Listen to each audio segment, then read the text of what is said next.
kita teruskan. Jadi minggu yang lalu ya kita sudah mempelajari tentang jaringan yang ada di hewan ya. Nah, hari ini kita akan meneruskannya ya mengenai organ. Jadi organ inilah yang mengendalikan pergerakan. Ya. Dimulai dari yang namanya sistem gerak. Ya, jadi gerak pada makhluk hidup itu terdiri dari dua. Ya, jika definisinya adalah perubahan posisi, ya, baik yang dilakukan oleh seluruh tubuh ataupun sebagian tubuh. Nah itu, ya. Jadi gerak pada makhluk hidup itu adalah gerak aktif dan gerak pasif. Nah, ya. Gerak aktif itu contohnya adalah hewan dan manusia. Kemudian gerak pasif itu contohnya adalah tumbuhan. Ya. Jadi kalau sistem gerak pada makhluk hidup, gerak pasif pada tumbuhan, gerak aktif itu pada hewan dan manusia. Nah itu. Kemudian minggu kemarin juga sudah kita bahas bahwasanya pergerakan hewan atau manusia itu ada dua juga. Yang pertama ada namanya organ gerak pasif dan yang kedua ada namanya organ gerak aktif. Organ gerak aktif itu dilakukan oleh otot. Ya. Jadi dilakukan oleh otot. Dan sudah dibahas minggu kemarin. Nah, untuk organ gerak pasif itu oleh kerangka atau oleh tulang. Kenapa? Karena otot itu melekat pada tulang. Ya, diketahui bahwasanya pergerakan kita itu terlaksana karena ada yang namanya sistem, ada yang namanya koordinasi antara panca indera dan saraf kita. Nah, itu, ya. Jadi kalau misalkan ada rangsangan atau ada stimulus, maka panca indera kita merasakannya dan direspon lewat neuron afron. Ya, neuron afron. Kemudian stimulus tersebut dibawa ke sistem saraf kita, sistem saraf pusat, ya. Nah, dari sana kemudian diolah ya dengan bantuan neuron intermedier, stimulus itu diolah, kemudian juga dikembalikan rangsang itu kepada neuron motorik. Nah, jadi neuron motorik inilah yang melakukan kerja. Kalau misalkan neuron sensorik itu merangsang atau menerima rangsang. Ya. Hari ini kita akan membahas tentang tulang. Nah ini, ya. Jadi tulang itu adalah alat gerak pasif. Nah itu, ya. Kemudian ada tulang terbesar itu paha dan tulang terkecil itu adalah tulang telinga. Ya. Tulang dibagi menjadi dua. Yang pertama tulang rawan dan yang kedua tulang sejati atau tulang permanen. Ya. Kemudian tulang rawan ini dibedakan menjadi ada yang namanya rawan hialin, ya. Jadi rawan hialin, jadi dia bersifat kuat dan elastis. Contohnya itu pada tulang hidung, ya. Kemudian ada lagi tulang rawan fibrosa, asal katanya fiber, ya. Dia berwarna putih dan sifatnya keras. Kalau hialin tadi ada elastisnya, ya. Nah, rawan fibrosa ini terletak di tulang tempurung lutut. Ya. Jadi lutut kita punya tempurung yang memungkinkan kita melakukan gerak. Nah, ya. Kemudian ada lagi tulang rawan pada anak-anak, ya. Jadi tulang rawan pada anak-anak ini berasal dari mesenkim, ya. Kemudian tulang pada anak-anak ini lebih banyak mengandung sel-sel tulang rawan. Nah, ya. Tetapi kalau pada orang dewasa dia lebih banyak matriksnya. Ya. Nah, ini gambarnya. Nah, ini tulang rawan. Ya.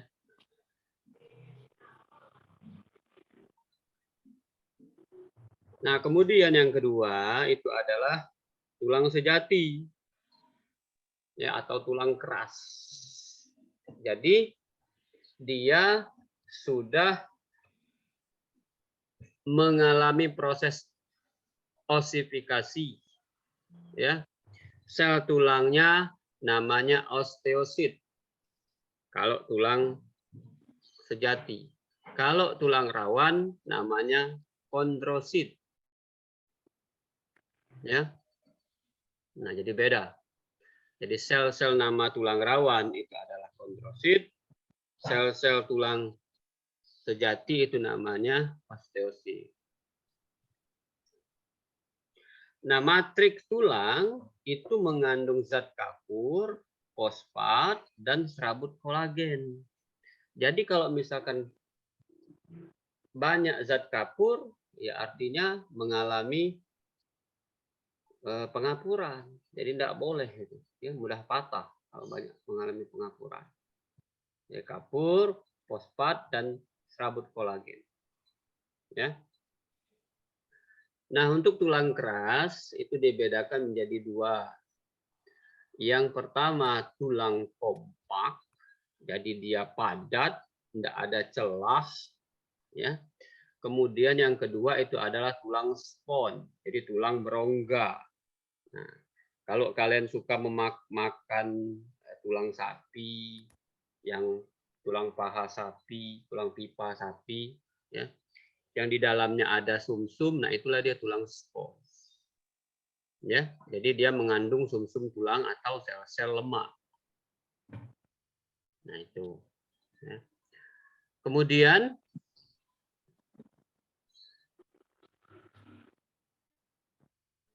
nah, berdasarkan strukturnya itu tadi sudah, ya, tulang kompak dan seterusnya. Nah, ini contohnya. Ya. Nah, untuk bentuk tulang, ini dibedakan menjadi 3. Yang pertama tulang pendek, yang kedua tulang pipih, dan yang ketiga tulang pipa. Ya, pendek, pipih, pipa. Ini kalau bentuk. Ya enggak. Cuman kalau berdasarkan kekerasannya, ini dibedakan menjadi tulang kompak dan tulang spon.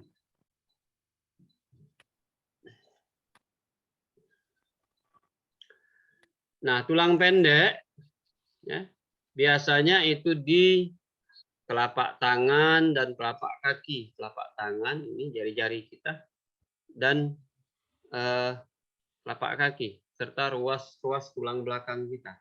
Ruas-ruas tulang belakang. Itu tulang pendek. Kemudian kalau tulang pipih itu adalah tulang tengkorak.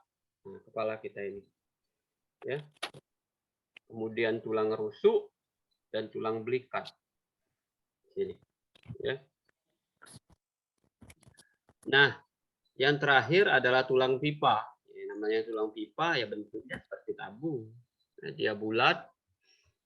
Ya. Jadi dia terdiri dari 3 bagian, epifisis, diafisis, dan apa namanya metafisis. Jadi epi itu di pinggir, enggak. Dia itu 2, jadi membagi antara 2, di antara 2. Kemudian di antara diafisis dan epifisis itu disebut metafisis, tengah-tengah. Nah itu. Ya. Nah, karena di dalamnya ada sumsum, ya, maka sumsum ini dibedakan menjadi sumsum tulang merah dan sumsum tulang kuning. Nah, sumsum tulang merah tempat pembentukan sel darah merah. Sementara sumsum tulang kuning itu tempat pembentukan sel lemak. Nah, contohnya itu adalah tulang paha dan tulang betis. Itu, Pak. Ya. Nah, kapan tulang dibentuk? Tulang dibentuk itu pada manusia, ya. Nah ini, itu sekitar bulan kedua akhir dan awal bulan ketiga atau minggu ke-8, minggu ke-8, 9, 10. Nah itu pembentukan tulang. Jadi dari itu sudah ada, jadi minggu ke-8, 9, 10 itu sudah ada pembentukan tulang. Ya. Kemudian karena dia awalnya ini adalah anak-anak, jadi masih tulang rawan, maka dia lebih banyak osteoblast. Itu ya. Nah, kemudian klasifikasi tulang. Ya. Ya. Jadi tulang itu dibedakan menjadi 2 kelompok besar. Yang pertama itu adalah tulang tubuh kita, rangka tubuh atau skeleton aksial. Ya. Jadi skeleton aksial ini ada rangka sumbu. Jadi rangka sumbu. Nah, rangka sumbu. Kemudian ada lagi skeleton apendikular. Nah, skeleton apendikular itu apendikus tambahan. Ya. Jadi dia bisa tungkai atas atau tungkai bawah. Kalau misalkan di hewan berkaki 4, dia tungkai depan atau tungkai belakang. Nah itu, ya. Nah kita mulai dari skeleton aksial. Jadi skeleton aksial ini terletak pada sumbu tubuh. Artinya Pak, artinya kepala dengan badan. Nah, ya. Jadi karena dia kepala dengan badan, meliputi tulang tengkorak, tulang belakang, tulang dada, tulang rusuk. Tulang dada dulu, baru tulang rusuk di bawah. Nah itu, ya. Nah tengkorak di kepala kita ini tengkorak namanya, ya. Dia fungsinya apa? Melindungi organ-organ yang ada di kepala. Nah, fungsinya itu. Jadi otak ada di kepala, maka dia diseliputi oleh kerangka tulang tengkorak, ya. Kemudian mata, nah ini kan tulang semua. Kemudian telinga, bagian dalam. Kalau bagian luar tulang rawan, ya. Nah kemudian ini untuk tulang tengkorak, ya. Bagaimana dengan tulang belakang? Jadi tulang belakang itu yang pertama berfungsi, yang jelasnya dia memberikan bentuk, ya, memberikan bentuk tubuh dengan cara menegakkan tubuh. Nah, coba bayangkan kalau kita tidak ada tulang, kita kan susah jadi nyebutnya, ya.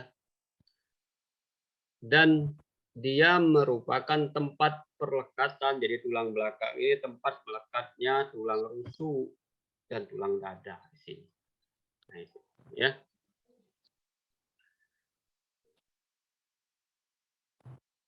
Kemudian mengenai tulang rusuk dan tulang dada. Jadi tulang rusuk ini, tulang dada, ya, itu fungsinya itu melindungi organ yang ada di dada kita, di badan kita. Paru-paru kah, jantung kah, semuanya. Ya. Kemudian tulang dada itu terdiri dari bagian hulu, bagian tengah, dan tajuk pedang di ujung. Ya. Di bawah daripada tulang dada itu adalah tulang rusuk. Jadi ada 12 pasang tulang rusuk. Jadi ada rusuk sejati, ada rusuk palsu, dan ada rusuk melayang. Kalau rusuk sejati itu jumlahnya 7 pasang. Nah, ya, jadi dia ujungnya ini melekat pada tulang dada. Dan ruas tulang di depan melekat pada tulang dada, di belakang melekat pada tulang belakang. Ya, itu yang sejati.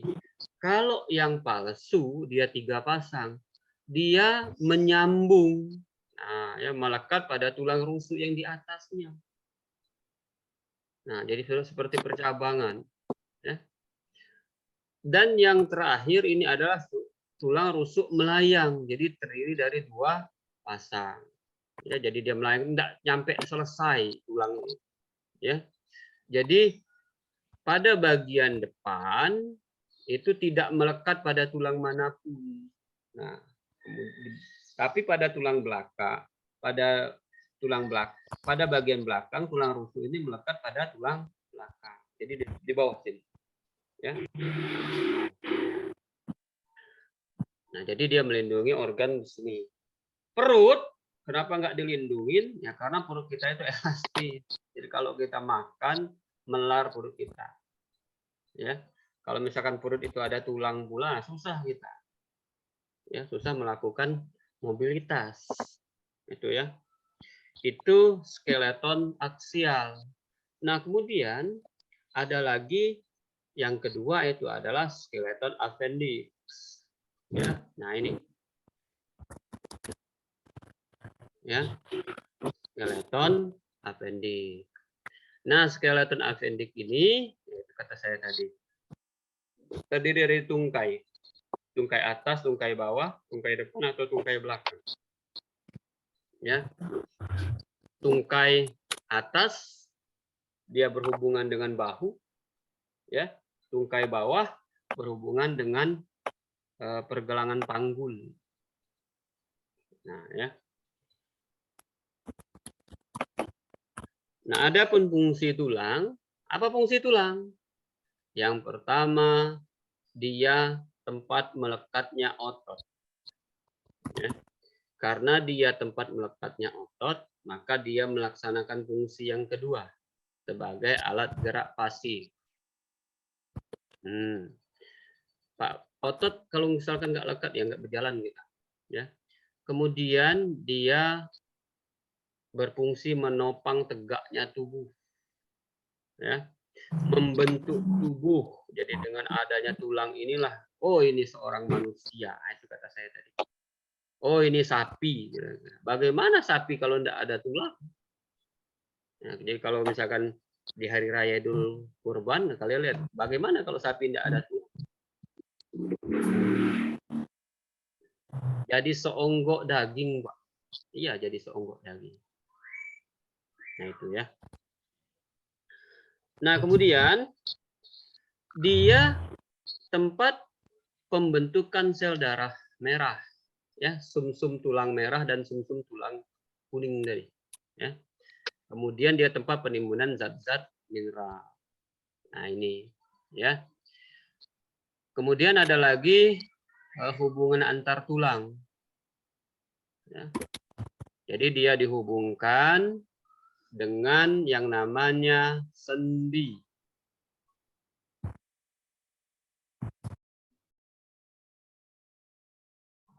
Kita teruskan. Nah, ini sendi, ya.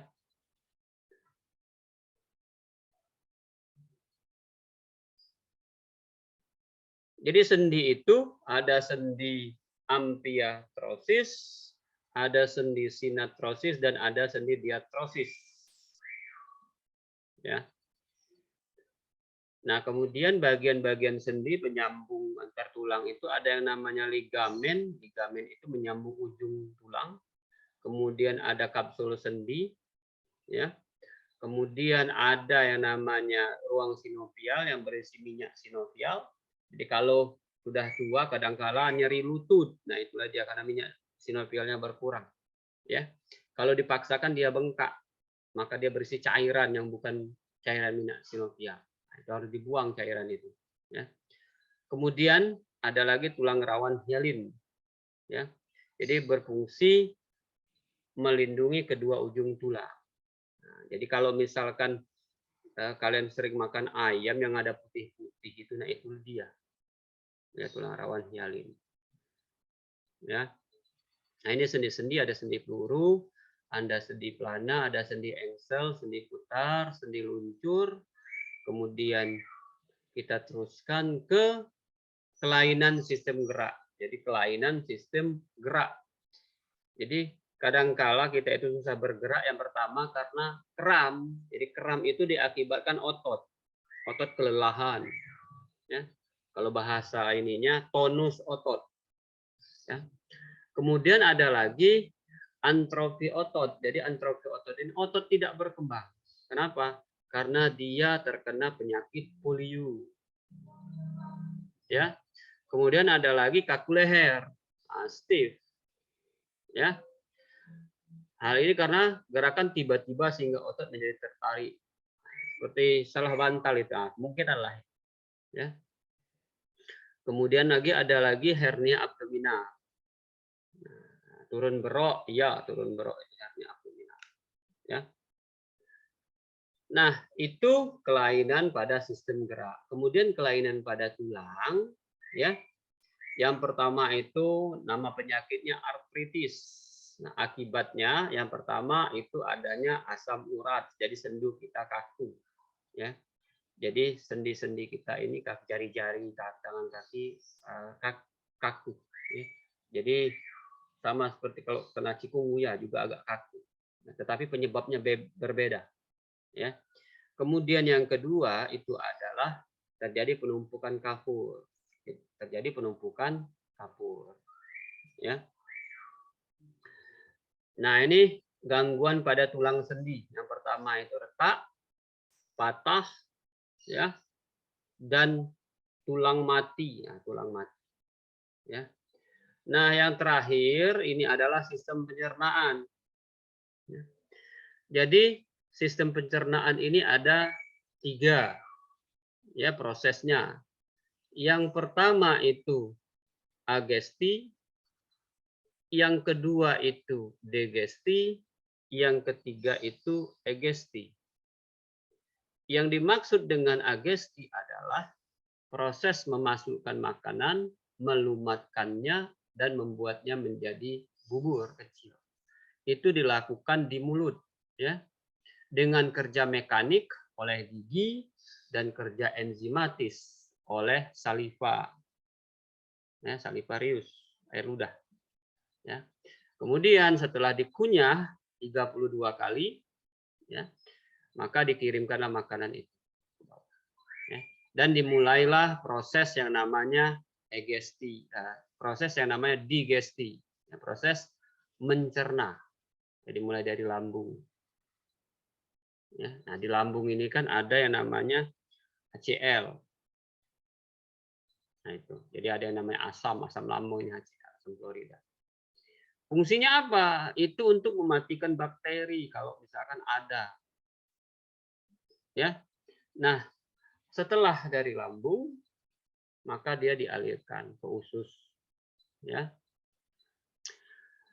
Nah, kemudian setelah diolah, maka makanan itu, sari-sari makanan siap untuk diedarkan ke seluruh tubuh. Jadi setelah diolah, maka dia dimasukkan ke organ-organ, misalkan ginjal kah, hati kah, itu sebagai filter, dimasukkan ke sana.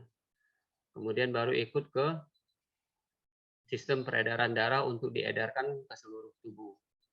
Nah, kemudian bagaimana dengan makanan yang tidak tercerna atau yang tidak berguna? Nah, makanan tersebut itu akan dialirkan ke bagian keluar. Jadi dimulai dari yang namanya rektum. Apa itu rektum? Rektum itu adalah usus berotot. Nah, usus berotot itu adalah rektum. Nah, cirinya itu kalau kalian ngeden, nah itulah dia rektum. Jadi sebagai apa itu ya? Pencengkram ya. Nah, ini juga yang menjelaskan kalau misalkan Pak bagaimana kalau misalkan mencret itu Pak terus saja enggak tercengkram, enggak ketahanan lagi ya karena rektumnya itu enggak bisa mencengkram cair tadi. Itu ya. Nah, setelah dari rektum itu kemudian melewati anus dan ketemu dengan dunia luar. Ya. Nah, jadi saya ulangi. Jadi proses pencernaan itu ada 3.